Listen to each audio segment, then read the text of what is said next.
warned by another person in beauty pageant world that girl will do anything to get to the top, and her mother will do anything to help her get to the top. I love submitting to Charlie because he's a phenomenal leader, and the way that he loves me, like, melts me to want to be able to help. How can I help you? It was always a lie. She worked for TPUSA, she co-hosted sometimes with Charlie, and she even made content of her own. Once he died, she immediately took his role as the head of TPU. It wasn't supposed to matter. A number. Just a number. But the moment it was said, everything shifted. Because according to online speculation, Candace Owens didn't just make a passing comment. She revealed something. Something people hadn't been looking at closely. Something tied directly to Erika Kirk.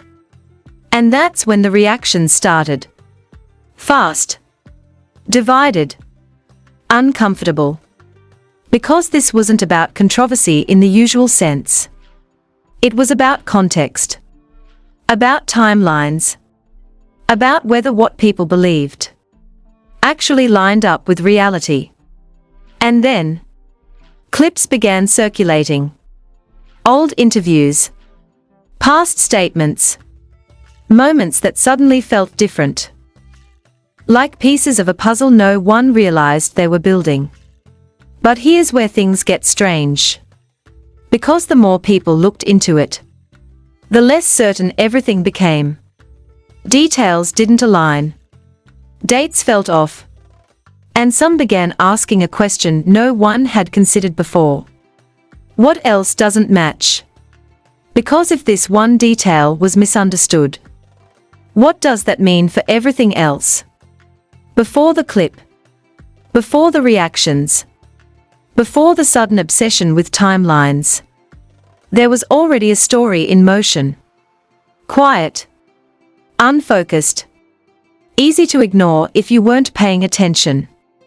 At the center of it, Erika Kirk. Not a constant public voice. Not someone regularly in headlines. But someone connected, directly, to a much larger narrative. One that had already been unfolding around Charlie Kirk. And after Charlie's passing, that narrative didn't disappear. It shifted. Subtly. Almost invisibly. Because when a central figure is gone, the focus moves. To what's left behind. To who remains. And that's where Erika enters the frame in a different way. Not as a primary voice, but as a presence. A reference point. A connection between past events and what comes next. But here's where things get strange. Because for a long time, there wasn't much to analyze. No major interviews. No detailed statements. Just fragments. Mentions. Appearances. Moments that, at the time, felt ordinary. Until they didn't. Because according to some online speculation, people started noticing inconsistencies. Not obvious ones. Small details. Dates that didn't fully align. References that seemed slightly off. Nothing concrete. But enough to create doubt. And doubt doesn't stay small. It grows. And that's when Candace Owens enters the story more directly. Not with a headline. Not with a direct accusation. But with a comment. A detail. Something that, on its own, might not seem significant. But in context, it changes everything. Because once she said it, people started looking back. Re-examining everything they thought they understood. Old clips resurfaced. Interviews that had been ignored suddenly felt important. Moments that once seemed irrelevant now felt like clues. And then, the timeline became the focus. Because when people started mapping things out, they noticed something. Not a clear contradiction, but a pattern of uncertainty. Like pieces that almost fit, but not perfectly. And that's when the conversation shifted. From curiosity to suspicion. Because once a timeline is questioned, everything connected to it becomes unstable. And that's what made this moment different. Because it wasn't just about what Candace said. It was about what it implied. About what it suggested might not be fully understood. And that's when the reactions started. Clips spreading. Discussions forming. People asking questions they hadn't asked before. And suddenly, a single detail becomes the center of everything. But here's the real question. Was this a revelation? Or a misinterpretation that grew too fast? Because once you start digging into timelines, you realize something unsettling. They don't just tell a story. They can change it. And that's where the first real layer begins. The moment people started digging into the timeline, everything escalated. Not slowly, not cautiously, but all at once. Because when a single detail feels off, people don't just question that detail. They question everything around it. And that's exactly what happened. It began with comparisons. Side-by-side clips of Erika Kirk in different moments. Different years. Different settings. Nothing unusual at first glance. But then, users started pointing things out. Subtle differences. References that didn't quite line up. And according to some online speculation, those differences suggested something unexpected. That the public understanding of her timeline might not be entirely accurate. But here's where things get strange. Because no one could agree on what the inconsistency actually was. Some believed it was about age. Others thought it was about when certain events occurred. A few suggested it was something deeper. Something tied to how the narrative had been presented from the beginning. And that's when the evidence started appearing. Or at least, what people believed looked like evidence. Screenshots. Blurry. Cropped. Allegedly showing fragments of discussions. No confirmed sources. No verifiable timestamps. Just lines like, "That doesn't match the timeline. Look at the earlier interview." They are not saying everything. Unverified. But powerful. Because once those phrases start circulating, they create momentum.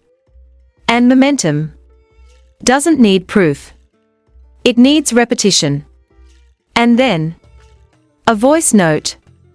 Again. Distorted. Unconfirmed. But widely shared before disappearing. In it, a voice allegedly says, "It's not about the number. It's about what the number changes." That line changes everything. Because now, this isn't just about age. It's about context. About how a single detail can alter the perception of everything connected to it. And that's when the narrative deepens. Because if the timeline shifts, even slightly, then every related event shifts with it. And that raises a critical question. What else might be affected? Meanwhile, Candace Owens' original comment is replayed. Again. And again. But each time, it feels different. Because now people are listening for meaning. Not just hearing the words, but trying to understand what they imply. And that's when the divide begins. Some viewers believe she revealed something important. A detail that changes how the story should be understood. Others argue the opposite. That the comment was taken out of context. Misinterpreted. Amplified beyond what was actually said. And both perspectives sound convincing. Which creates tension. Because when two explanations feel equally possible, certainty disappears. And that's exactly what happens. Because now, People aren't just asking what's true. They are asking what can even be verified. And that's a very different question. And then, more fragments emerge. Old posts resurfacing. Comments that had been ignored suddenly gaining attention. A user claiming they had seen earlier records that didn't align with current understanding. Another saying, "This was always there. People just didn't notice." Again, no confirmation, but enough to keep the conversation alive and growing. Because once people believe something might be hidden, they look harder. And when they look harder, they find more. Not always facts, but connections, patterns, details that feel significant, even if they can't be proven. And that's what makes this so unstable. Because the narrative is no longer fixed. It's evolving, changing with every new interpretation, every new piece of supposed evidence. And right in the middle of all of it is that original moment, that comment, where Candace Owens says something simple, and it triggers something much bigger. Because now, it's not just a statement, it's a catalyst. But here's the unsettling part. Because even after all this, no one can point to a single confirmed contradiction. Just layers of interpretation. Which raises one final question for this stage. Are people uncovering something real? Or creating meaning from uncertainty? Because what comes next doesn't answer that question. It makes it harder. By now, you'd expect clarity. More digging usually leads to answers. More attention usually brings resolution. But instead, everything became more unstable. Because the deeper people went into the timeline, the less it aligned. And that's when the contradictions started stacking. It began with a deeper breakdown. Users began reconstructing a full timeline of Erika Kirk's public appearances, interviews, mentions, archived clips, layered together. And according to some online interpretations, there were gaps. Not obvious ones.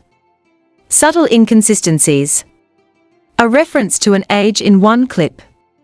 A timeline marker in another. And when placed side by side, they didn't perfectly match. But here's where things get strange. Because those inconsistencies didn't point to a single answer. They pointed to multiple possibilities. Misreporting. Misremembered details. Or something more deliberate. And that's where the story takes a darker turn. Because once people start considering intent, everything changes. Because now the question isn't, is this incorrect? It becomes, was this presented this way on purpose? And that's a very different conversation. And then, a new element enters. A longer clip of Candace Owens. Not the one that went viral, but a broader segment. More context. And in it, her tone shifts. Less definitive. More observational. Which changes the interpretation entirely. Because now, it sounds less like a revelation, and more like a question. Which raises a critical issue. Did the viral clip exaggerate the certainty? Did editing change perception? And that's when everything fractures. Because now, there are two versions of the same moment. One that feels like exposure. And one that feels like speculation.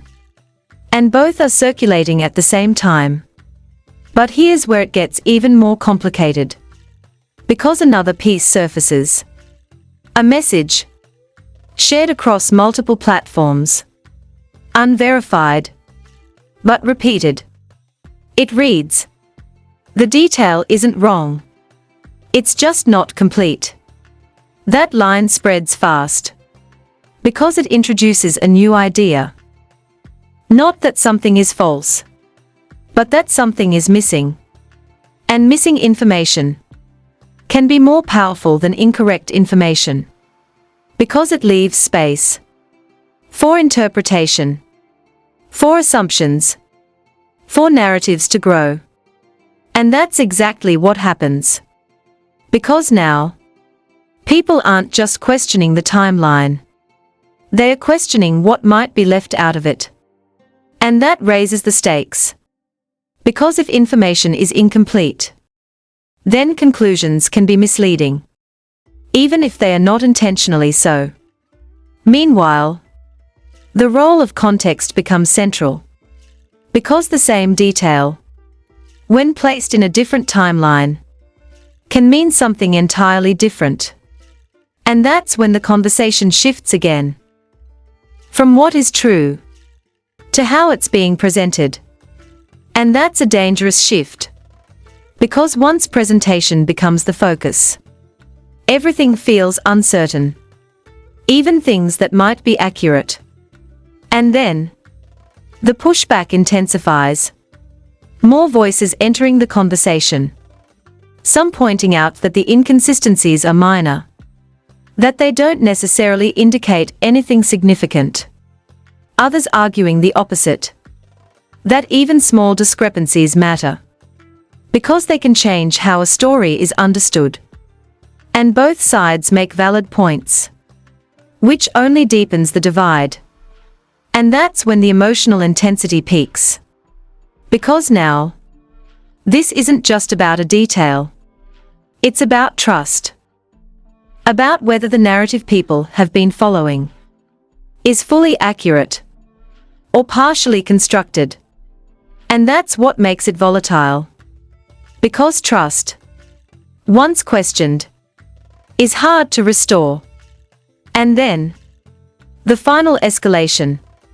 A claim, unverified, but spreading, suggesting that more information may exist. Not yet public, not yet confirmed, but potentially significant. And that changes everything. Because now, this isn't just about what's already been seen. It's about what might still come out. And that creates tension. Because unresolved stories don't settle. They build.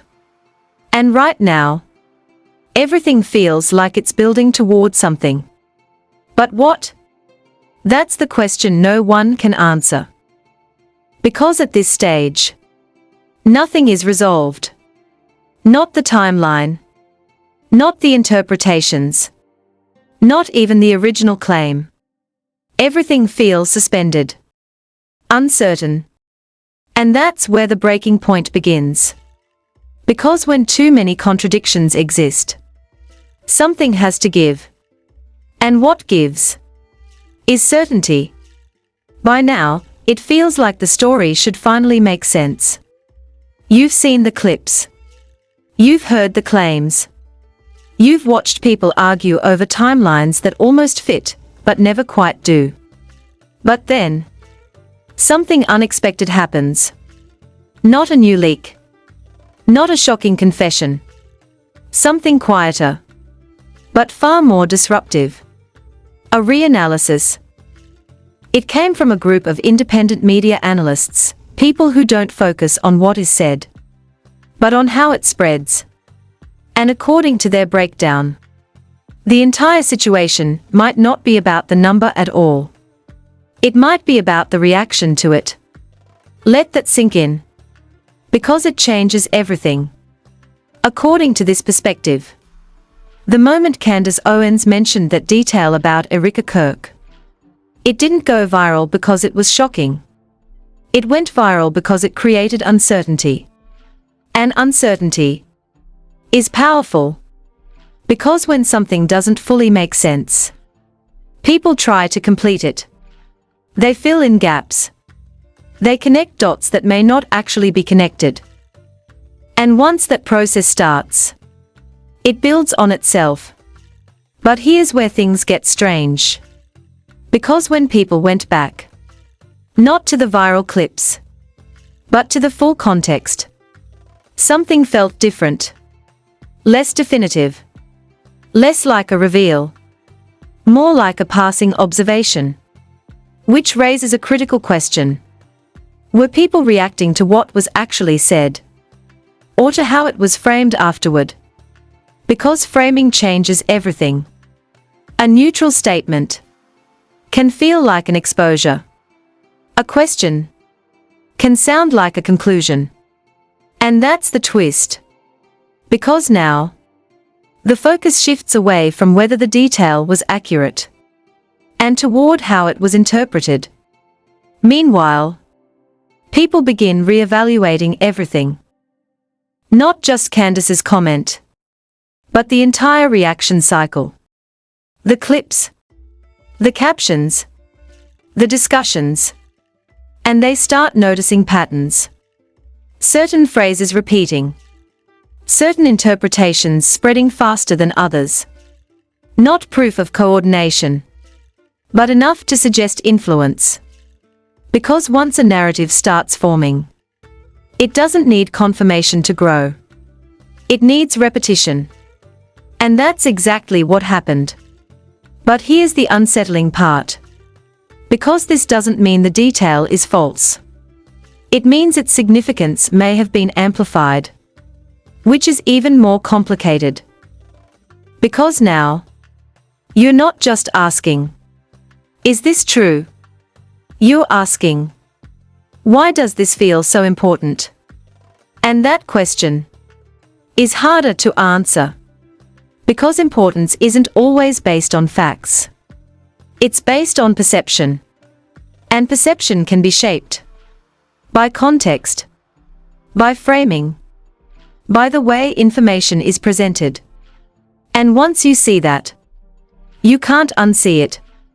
Because now, the entire story feels different. Not like a revelation, but like a chain reaction. One detail leading to another. Each one adding weight, even if none are fully confirmed. And that's the twist. Not a hidden truth, but a hidden process.